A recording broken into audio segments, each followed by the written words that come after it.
దేవుడిచ్చిన వాటిని పోగొట్టుకున్న ప్రతి ఒక్కరూ సిగ్గుమాలిన వాళ్ళు అంట. దేవుడిచ్చిన వాటిని పోగొట్టుకున్న ప్రతి ఒక్కరు ఏంటంట? సిగ్గుమాలిన వాళ్ళు. అసలు సిగ్గు అనే పదం మొదట ఎక్కడ చెప్పాలి? రాయబడింది ఎక్కడ చెప్పండి? Yes, very good.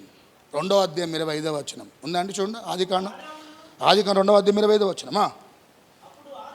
అప్పుడు ఆదామును అతని భార్య వారిద్దరూ దిగంబరులుగా ఉండిరి, అయితే సిగ్గు ఎరుగక ఉండిరి. చాలండి. ఏమెరగకంట?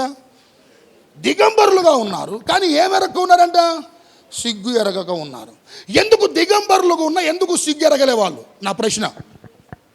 అయ్యా, దిగంబరులుగా ఉన్నా ఎందుకు వారు సిగ్గు ఎరగలే?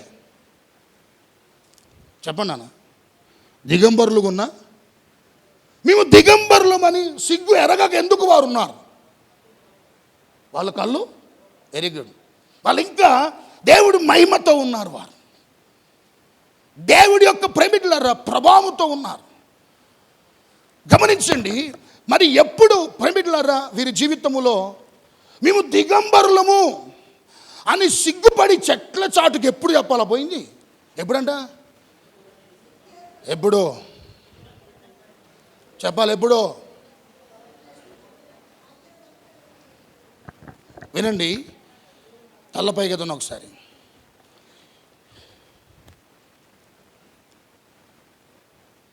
ఒకప్పుడు స్త్రీలు, ఇప్పుడున్న స్త్రీలు చాలా తేడా అండి.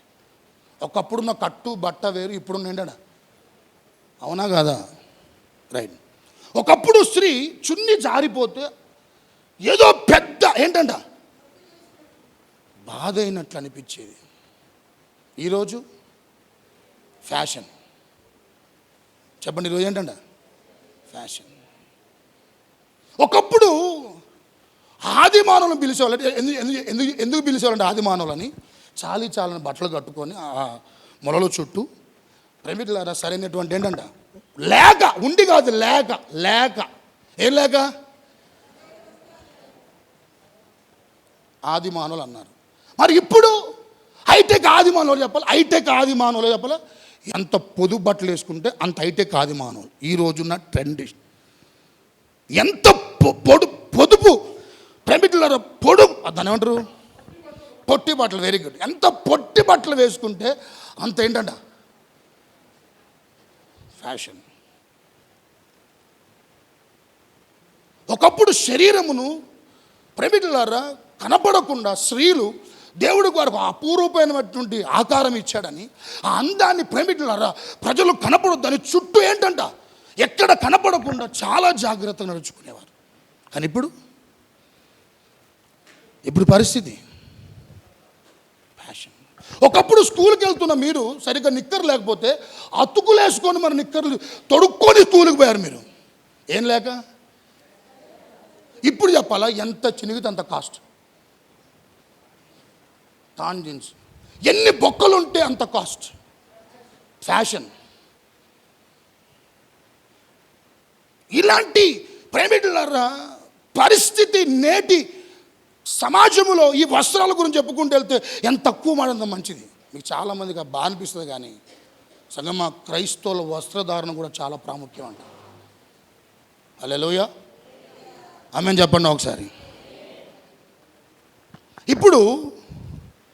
ఎప్పుడు వారు దిగంబరులు కానీ తెలిసిన వాళ్ళకి చెట్టు చాటుకు పోయి ఎప్పుడు వారు దాక్కున్నారని ఆలోచన చేస్తే దేవుడు చెప్పినటువంటి మాట ఏం చేయక వినక తినొద్దన్న పండు తిని ప్రేమికులారా వారి జీవితంలో దేవుడు స్వరూపములో దేవుని మహిమ చేత నింపబడినటువంటి వీరు ఎప్పుడైతే ఆజ్ఞ అతిక్రమించారో, ఎప్పుడైతే తినొద్దన్నటువంటి దాన్ని తిన్నారో, ప్రేమికులు ముట్టుకోవద్దన్నటువంటి దాన్ని ముట్టుకున్నారో, అప్పుడేమో చెప్పాలి వారి బతుకులో?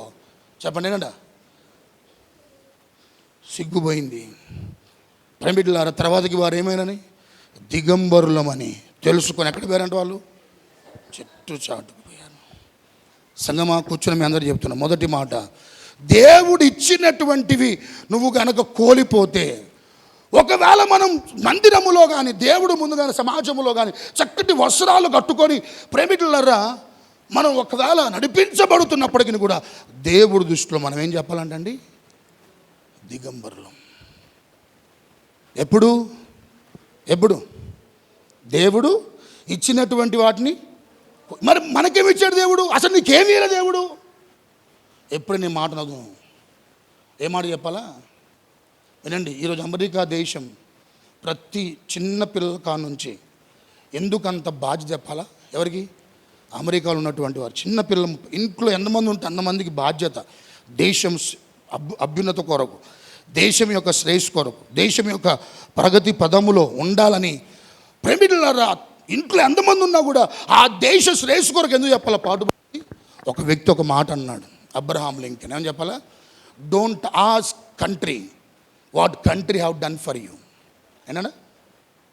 దేశం అడగమాకండి, దేశం నీ కోసం ఏం చేసిందని. You ask like this. ఎట్లా చెప్పాలా? What you have done for country. నువ్వేం చేసావు దేశానికి.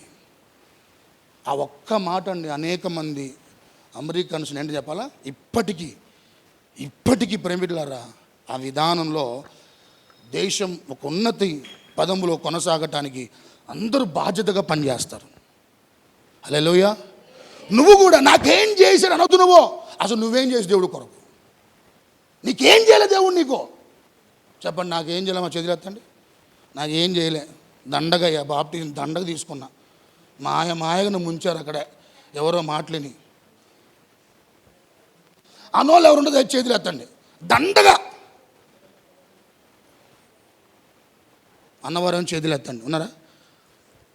ఎవ్వరు చెప్పలేరు ఇక్కడ. ప్రతి ఒక్కరు మేలు పొందుకున్న వాళ్ళే, ప్రతి ఒక్కరు దీవించబడిన వాళ్ళే, ప్రతి ఒక్కరు ఆశీర్వదించబడిన వాళ్ళే, ప్రతి ఒక్క స్థితిగతులు దేవుడు మార్చిన వాడే. స్తోత్రాలు చెప్పండి ఒకసారి.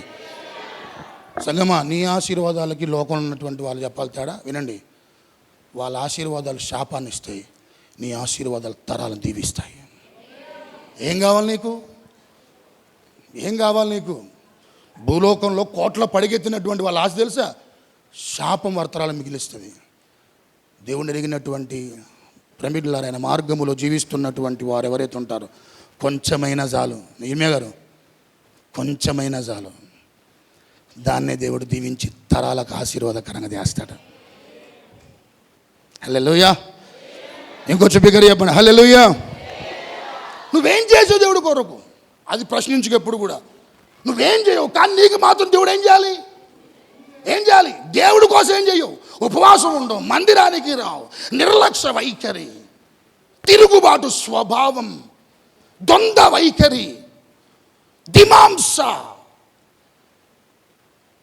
ఇలాంటి అవిధేయమైనటువంటి అనుభవాలు ఎన్నో పెట్టుకొని పైగా దేవుడు ఏదైనా ఆలస్యం చేసి తన అనాథ సంకల్పంలో ఏదైనా దేవుడు కొంచెం ఇవ్వటానికి ఆలస్యం చేస్తే ఏం చేశాడు దేవుడు అంటున్నావు? అడుగుతా, you have right to watch that question. నీకు అధికారం ఉందా ఈ మాట అడగడానికి? ఎవరిని ఉందా నీకు? నీకేమీ లే. ప్రభు తన ఈ లోకానికి వచ్చి తన ప్రాణం అర్పించి రక్షణ భిక్షగా ఇచ్చిండే. ఏమిచ్చాడు నీకు? రక్షణ. పరిశుద్ధ జీవితాన్ని ఇచ్చాడు నీకు. పరిశుద్ధాత్మ దేవుణ్ణి ఇచ్చాడే నీకు. ప్రేమికులారా, కృప వరాలు ఇస్తున్నాడే నీకు. ఆత్మ ఫలాలు ఇస్తున్నాడే నీకు. జీవం కలిగిన దేవుడి వాక్యం ఇచ్చాడే నీకు. నువ్వు బలపడటానికి, నీ కనే దొడవపడటానికి జీవం కలిగిన సంఘాన్ని దేవుడు ఇచ్చాడు కదా నీకు. ఏమి ఇవ్వాలి నీకు? ఏమి ఇవ్వలేదు నీకు అడుగుతున్నా నేను. ప్రభు సమస్తం ఇచ్చాడు, సమస్తము దారపోసాడు. తన యొద్ద ఏది ఉంచుకోకుండా ఏంటంట చెప్పండి, ఏం చేశాడంట? ఉన్నదంతా దారపోసాడు. పోసాడు లేదా? రైట్. మరి ఇప్పుడు ఇచ్చినటువంటి రక్షణ, ఇచ్చినటువంటి పరిశుద్ధత, పరిశుద్ధాత్మ అనుభవాలు, ప్రేమిటర్ మారు మనసు తగిన ఫలాలు, కృపావరాలు, ఆధ్యాత్మిక అనుభవాలు, జీవవాక్యం, సంఘం, ఇవన్నీ ప్రభు ప్రేమిటులారా నీకిచ్చిన తర్వాతకి వీటిని నువ్వు గనక పోగొట్టుకొని బ్రతుకుతే దేవుళ్ళో, వీటిని నిర్లక్ష్య పెట్టి గనక జీవిస్తే నన్ను అంటున్నాడు, సిగ్గుమాలినోడా. సిగ్గుందారు నీకు? మిమ్మల్ని అంటలే, నేను తప్పుగా నన్ను అనుకుంటున్నా. ఉండాలి నీకు సిగ్గు. హల్లెలూయా. ఇంకొంచెం బిగ్గర చెప్పండి, హల్లెలూయా. కూర్చుని మీద అడుగుతున్నాను సంగమా, రక్షణ ఒకవేళ నువ్వు నిర్లక్ష్యం చేసి, పరిశుద్ధత నిర్లక్ష్యం చేసి, సావాసాన్ని సంఘాన్ని నిర్లక్ష్యం చేసి, ముట్టుకోవద్దన్నా, చూడకూడదని చెప్పిన, వెళ్ళొద్దని చెప్పిన, ఆ స్థలాల్లో ఉండొద్దని చెప్పిన, అడుగుతా ప్రశ్న, ఎన్నిసార్లు దేవుడు ముట్టుకోవద్దన్న వాటిని ముట్టుకున్నావు నువ్వు? ఎన్నిసార్లు వెళ్ళొద్దు అని దేవుడు చెప్పిన వెళ్ళావు నువ్వు? చూడొద్దు అని ఎన్నిసార్లు దేవుడు చెప్పినా ఎన్నిసార్లు చూసావు నువ్వు? ఇలాంటి వాళ్ళు పట్టుకొని దేవుడు ఏమంటాడు మరి? ఆశీర్వదించబడిన వారు అంటాడా? ఏమంటాడు? ముట్టుకోవద్దని చెప్పాడు, అదే ఆదాముకు చెప్పాడు కదా.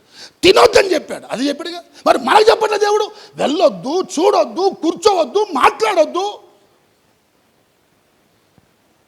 అపవిత్ర స్థలాల్లో ఉండొద్దు అని దేవుడు చెప్పిన ప్రేమికులారా, ఈరోజు మన బ్రతుకులో ఏదైతే చేయకూడదు ఏంటంట చెప్పండి, చేస్తూ, అది నీ ఇంట్లో ఉన్నవారు చేస్తున్నారు, నీ పిల్లలు చేస్తున్నారు, నీ భర్త చేస్తున్నాడు, నీ కుటుంబంలో నీ కుమార్తె చేస్తుంది. ఈవెన్ ఒకవేళ బలహీనుడుగా, నేను కరెక్ట్ అని చెప్పట్లే, ఎవ్వరు పర్ఫెక్ట్ కాదు ఇక్కడ, దేవుడు తప్ప. ఆమెను చెప్పండి ఒకసారి. వాక్యం బోధించే నేనైనా, వాక్యం వినే మీరైనా, no one else is perfect, only except God. దేవుడు మాత్రమే పరిపూర్ణుడు. ఆమెను చెప్పండి ఒకసారి. ఇప్పుడు మన బ్రతుకులో ఇలా చేస్తూ వెళ్ళిపోతే, ఇలా ఎగేచ్ఛగా చేస్తూ కనీసం సిగ్గుపడాలి. ఇవి దేవుడిని తలదించుకునే పనులు, దేవుడి నామానికి అపకీర్తి వచ్చే పనులు, దేవుడి యొక్క నామాన్ని ప్రేమికులారా ఇంకేనంట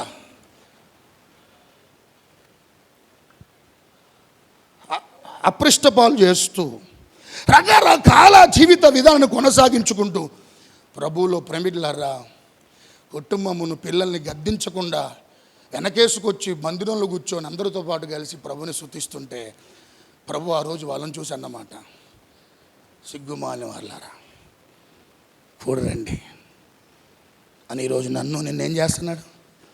యాజకుడు కూడా బలిపీఠం మీకు ఎక్కేటప్పుడు పాత నిబంధన ఉంటుందండి, తన దిగంబరత్వాన్ని కనపరచకూడదంట, ఎక్కడ కనపడొద్దంట. నిర్గమాకాండం 23-26లో ఉంటుంది. నిర్గమాకాండం 20-26 చదువుకోండి. ఇప్పుడు దాన్ని తీర్చవడం సమయం లేదు. 20-26 ప్రేమికులారా దిగంబరులుగా ఉండొద్దు. ఎవరాళ్ళు? చదవమాకు. ఎవరాళ్ళు? మందిరంలో యాజకుడు. మమ్మల్ని ప్రేమికులారా యాజకుల్ని కండిషన్లో పెడుతున్నారు. కూర్చున్న మిమ్మల్ని దేవుడు ప్రేమికులారా లవోదిక సంఘముతో అంటాడు. సంఘంతోని, ఏ సంఘంతోని?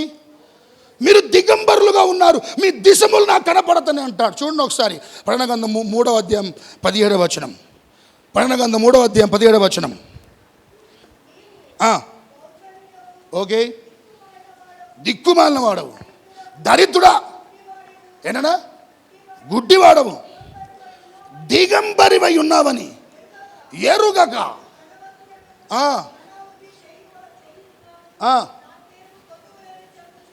స్తోత్రాలు చెప్పండి ఒకసారి. ఏ సంఘం అంటే ఇది? లవోదిక సంఘం. ఎట్ట కనపడుతుంది ప్రభుకి? ఎట్ట కనపడుతుంది ఆ సంఘం? వాళ్ళ గురించి అంటాడు దరిద్రుడా. ఆ మాటలు ఎట్టున్నాయి? దౌర్భాగ్యుడా. ఎవరండి సంఘం? సంఘం ఎవరిది? ఆయనదే. స్వరక్తం ఇచ్చి ప్రేమికుల సంపాదించిన సంఘంలో ఉన్న వారిని లవోదిక సంఘములో ప్రభు చెప్తున్న దరిద్రుడా, దిక్కుమాలనోడా, ఇంకేనా దౌర్భాగ్యుడా. నువ్వు ఎట్ట కనపడుతున్నావు? ఎట్ట కనపడుతున్నావు? దిగంబరుడు అంటే ఎట్ట కనపడుతుంట వాళ్ళు దేవుడి ఎట? దిగంబరులు అంటే ఏంటి? దిగంబరులుగా కనపడుతున్నారు. గల కారణం ఏం చెప్ప? నిర్లక్ష్యం చేశారు. ఏంటి నిర్లక్ష్యం చేసింది? ప్రేమికులారా రక్షణ నిర్లక్ష్యం చేస్తున్నారు, పరిశుద్ధ నిర్లక్ష్యం చేస్తున్నారు, వాక్యాన్ని నిర్లక్ష్యం చేస్తున్నారు. ప్రేమికులారా సేవకులు నిర్లక్ష్యం చేస్తున్నారు.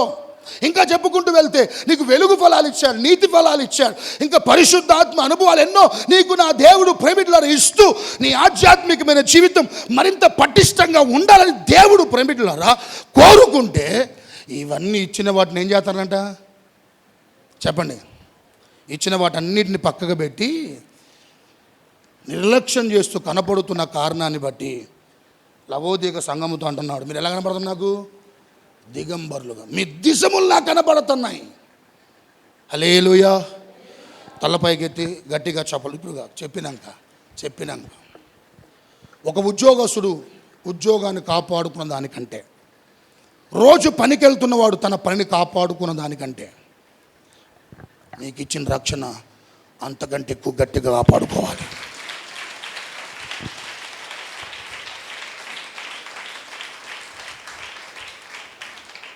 మనకి ఇదొద్దు. ఏది ఉచితంగా వచ్చింది? ఏంటిది? రక్షణ ఉచితంగా వచ్చిందిగా, ఉచితంగా ఇచ్చాడు కదా దాన్ని. ఏం చెప్పాలి? రక్షణ ఉచితంగా ఇచ్చింది. ఒకవేళ ₹1,00,00,000 పెడితే సాదాసీదా ఏంటంట వ్యక్తులు ఏం చేయలేరు, కొనుక్కోలేరని. ఒకవేళ ప్రేమికుల అంతస్తుల్లో భవనాల్లో పుడితే నిరుపేదలకు ఆ దేవుడు ఏమవుతాడని పశువుల పాకల పుట్టాడు సంగమ. ఆయన అందరి వాడు. రక్షణ కూడా డబ్బులు పెట్టుకునేది కాదు. ప్రేమికులారా, క్రియల ద్వారా రక్షణ సంపాదించుకుని దాన ధర్మాలు చేస్తున్నావు, పుణ్యకారాలు చేస్తున్నావు, జపాలు చేస్తున్నావు, రథాలు చేస్తున్నావు. ప్రేమికులారా, ఎగిరెగిరి గంటలు కొడుతున్నావు, చుట్టూ ప్రేమికులారా ఏంటంట పురుదండలు పెడుతున్నావు, ప్రదర్శనలు చేస్తున్నావు. నిలువెత్తు ఏంటంట బెల్లం అర్పించిన, తెలుసు బెల్లం అంటే అర్థమైంది మీకు, నిలువెల్ల బంగారం సమర్పించిన. రక్షణ ఇలాంటి కార్యక్రమాల ద్వారా వచ్చేది కాదు. హల్లెలూయా. రక్షణ నిర్లక్ష్యం చేస్తుంటే, దైవిక అనుభవాలు ఎవరు నిర్లక్ష్యం చేస్తుంటే వాళ్ళతో ప్రభు మాట్లాడుతున్నాడు. సిగ్గులేనోడా బా. నాకు ఈ మాట అందుకని ప్రార్థన చేయమని చెప్పాను. మాటలు నా నోట చెప్పండి, మరి చెప్పాలి. ఏమన్నాడు దేవుడు అక్కడ? ఏమన్నాడు? సిగ్గుమాలిన జనమా కూడి ఒకటి ఇచ్చిన వాటిని నిర్లక్ష్యం చేస్తే సంగమా మనం అందరం ప్రభు దృష్టిలో ఏంటంట చెప్పండి? సిగ్గుమాలిన వారు. దేవుళ్ళోని దేవుడికి దూరం అయ్యేటువంటి వారు ఏంటంట సిగ్గుమాలిన వారు. ఈ ఉదయకాల సమయం అందు ప్రభా నువ్వు నాతో మాట్లాడుతూ వచ్చావు, నన్ను సరిచేయి నాయన, నా బ్రతుకును సరిచేయి అని దేవుడి సందులో ప్రార్థన చేసుకుందాం. అట్టి కృప మనందరికి ప్రభు దయచేసి మాటలు మన వెనుకల్లో ప్రభు దీవించి ఆశీర్వదించునుగాక. ఆమేన్. నువ్వు గనక ప్రభు దగ్గరికి కుటుంబంగా కూడి వస్తే నీ పిల్లలతో సహా కూడి వస్తే ఎన్ని తెగులు భూమి మీదకి రాని,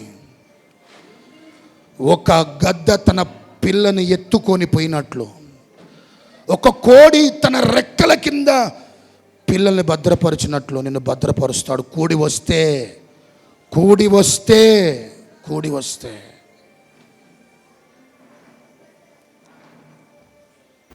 ఈ లోకమే శాశ్వతం అనుకొని బ్రతుకుతూ దైవిక అనుభవాలు నిర్లక్ష్యం చేసిన సహోదరుడా, అందరం ప్రార్థనలో ఉన్నాం. చాలా మందితో ప్రభు మాట్లాడుతూ వచ్చాడు. పరిశుద్ధాత్మ దేవుడు మన మధ్యలో సంచరిస్తున్నాడు. అందరూ ప్రార్థనలో ఉన్నాం. యేసయ్యా, నేను భ్రష్టున్నయ్యా,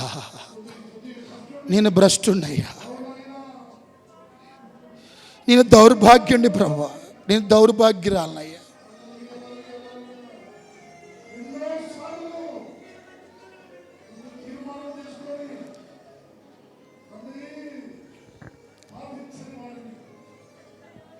ఒకవేళ నీ జీవితాన్ని బట్టి కూడా ప్రభు విసిగిపోయాడా? ఈ వర్తమానం నీకే. నీ ప్రవర్తన బట్టి విసిగిపోయాడా? ఏవి మాట్లాడొద్దంటే అవి మాట్లాడుతున్నావు నువ్వు, ఏవి చూడొద్దంటే అవి చూస్తున్నా, ఇవి చేయకూడదంటే అవి చేస్తున్నాం.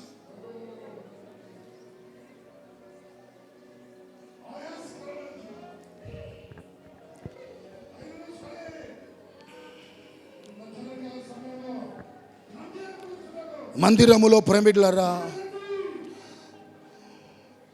మన తీరు, మన వైఖరి ఎలా ఉంటుంది, మన ప్రవర్తన ఎలా ఉంటుంది ఒక్కసారి ఆలోచించి. ప్రభు ప్రమిడ్లరా మన మధ్యలో ఉన్నాడు. యేసయ్యా, నీ నా ఉగ్రత గురి కావద్దన్న వారందరూ పశ్చాత్తాపడండి. దాని నుండి ఎవరు తప్పించలేరయ్యా, దాని నుండి ఎవరు తప్పించలేరు ప్రభువా, దాని నుండి ఎవరు తప్పించలేరు. ఈ భక్తి దానికే ప్రభు, ఈ ఆత్మీయత దానికే, నీతో గడిపి అనుభవాలు అందుకేనయ్యా ఉగ్రత నుండి నువ్వు మా వేండ్రములతో రాబోతున్నావు.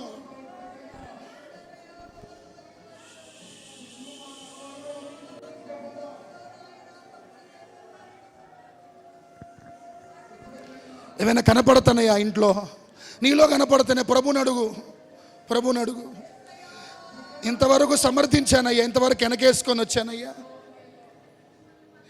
ఇంతవరకు నా బ్రతుకులో ప్రభు ఎదుట వాడిని నిందిస్తూ నా భక్తి చేశానయ్యా.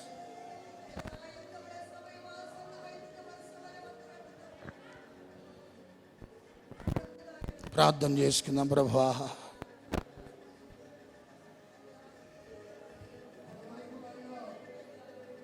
ఎన్నోసార్లు ఇచ్చిన మాట చక్కగా నిలబెట్టుకోలేనటువంటి స్థితి అయినది. నీలో ఉండి దూరం అయిపోతున్నానయ్యా, దూరం అయిపోతున్నాను.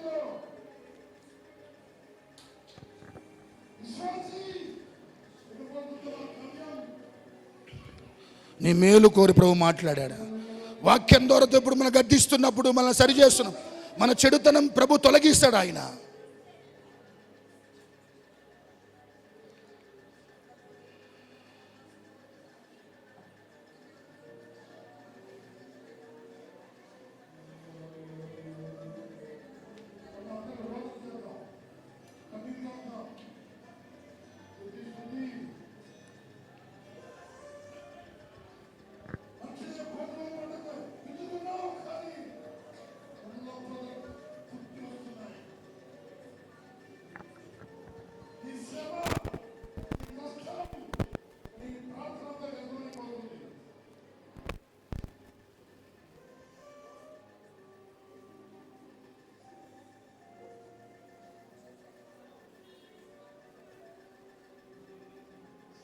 ఉగ్రత ఉంది సంగమా, ఉగ్రత ఉంది. ఊడుస్తున్నాడు ప్రభు, ఊడుస్తున్నాడు ఆయన.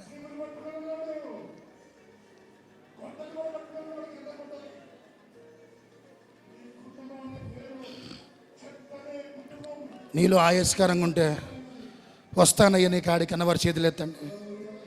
నాలో చాలా బలహీనతలు ఉన్నాయి ప్రభు, నా కుటుంబంలో, నా పిల్లల్లో ఉన్నాయి. పూర్తిగా వచ్చేస్తానయ్యా.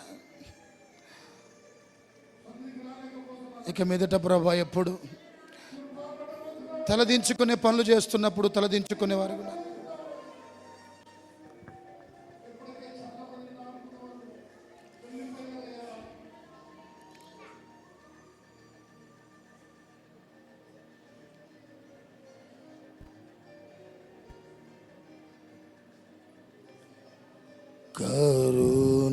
కరుణధార రుధిరము నన్ను తాకి ప్రవహించగా, కరుణధార రుధిరము నన్ను తాకి ప్రవహించగా, నా పాపమంతయు తొలగిపోయెను, నా పాపమంతయు తొలగిపోయెను,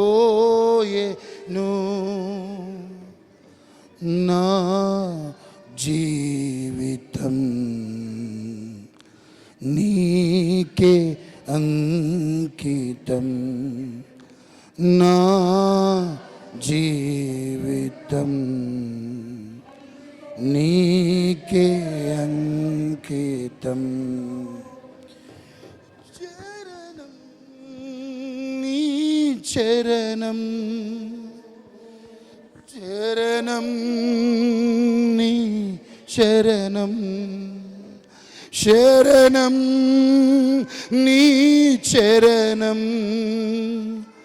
శరణం నీ చరణం.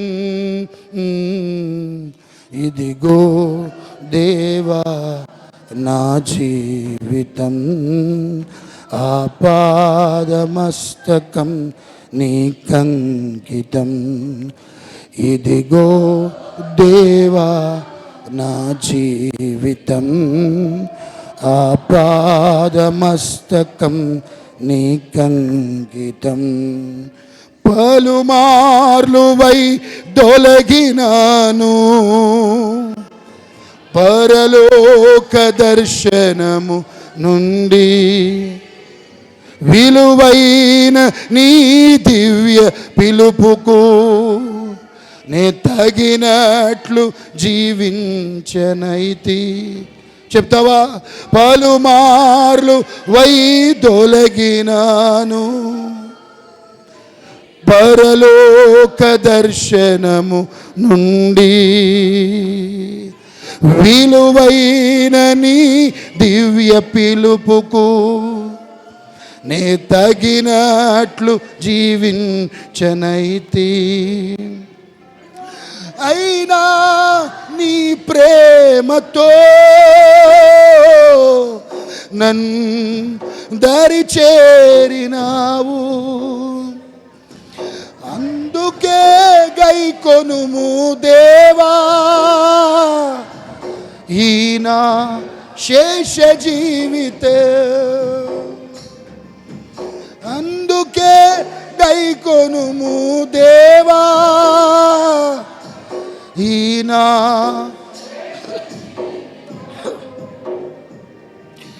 శరణం నీ శరణం, శరణం నీ శరణం అయ్యా, శరణం నీ శరణం, శరణం నీ శరణం. ఇదిగో దేవా నా అయ్యా మమ్మందరిని కడుగు నాయన, మా బలహీనతలు కడుగయ్యా, మా అపరాధాలు క్షమించయ్యా, మా తప్పిదాలు క్షమించయ్యా. ఇదిగో దేవా నా జీవితం, ఆపాదం.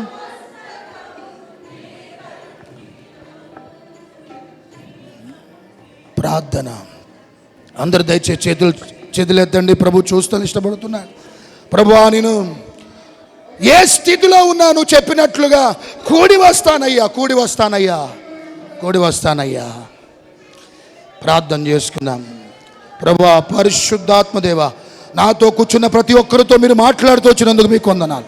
మందరంతరంగములు ఈ మాటలు యేసు నామములో మా ఆధ్యాత్మికమైన జీవితములో గాయాలు కలిగినా పర్వాలే, మాకు బాధ అనిపించినా పర్వాలే, మా మనసు నొచ్చుకున్నా పర్వాలే, మాకు కష్టం అనిపించినా పర్వాలే, మాలో చెడుతనము తొలగిపోవునుగాక, మాలో అవిధేయత తొలగిపోవునుగాక, మాలో ఆయాస్కరంగా ఏమైన క్రియలు తొలగిపోవునుగాక నాయన.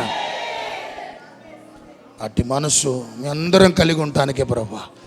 నువ్వు కూడి రమ్మన్నది మమ్మల్ని దూషించడానికి కాదయ్యా, మమ్మల్ని అట్లని తిట్టడానికి కాదు ప్రభువా, మమ్మల్ని బాధ పెట్టడానికి కాదయ్యా. నువ్వు తట్టుకోలేక ప్రవర్తన చూచి చూచి చూచి బాధపడి, ప్రవర్తన సరిగ్గా లేక, లోబడక, అవిధేయులుగా బ్రతుకుటము ద్వారా నొచ్చుకొని కోపంతో మాట్లాడావు ప్రభువా. తనకిష్టమైన కుమారుణ్ణి తండ్రి గద్దించినట్లు మమ్మల్ని కూడా గద్దిస్తావు ప్రభువా. నువ్వు ఈ మాటలు సరి చేసుకోవడానికయ్యా, ఉగ్రత ఉందని చెప్పటానికే ప్రభువా. దాని ఎవరు తప్పించబడలేరు అని, ఆ ఉగ్రత మేము ఆవుతి కావద్దనే కూడి రండి. నేను మాట్లాడిన మాటలు ఎక్కడైనా అంతరంగములో ఆ బ్రతుకుల్లో సరి చేసుకొని కడు భయంతో జీవించే బ్రతుకు మాకు దయచేసి మీరు ఆకడెప్పుడో మా పోకడెప్పుడో ఎవ్వరికి తెలవదు, ఎవ్వరికి తెలవదు.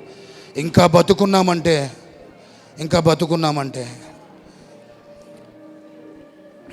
ఇంకా పరిపూర్ణతలోకి రాలేదని అర్థం. మేము ఇంకా ఎత్తబడే అనుభవాల్లోనికి ఇంకా మీరు రాలేదని అర్థం. మా జీవితంలో ఇంకా నిత్య నరకానికి వెళ్ళే ఇంకా అనుభవాలు మాలో ఉన్నాయని అర్థం. అందుకే మాకు ఈ భూమి మీద ప్రతి దినం ఒక్కొక్క దినం మాకు అవకాశం మీరు ఇస్తుంది సరి చేసుకోవటానికి. అట్టి కృప అందరికీ దయచేయమని యేసు నామములో అడిగి వేడుకుంటున్నాను తండ్రి. ఆమేన్.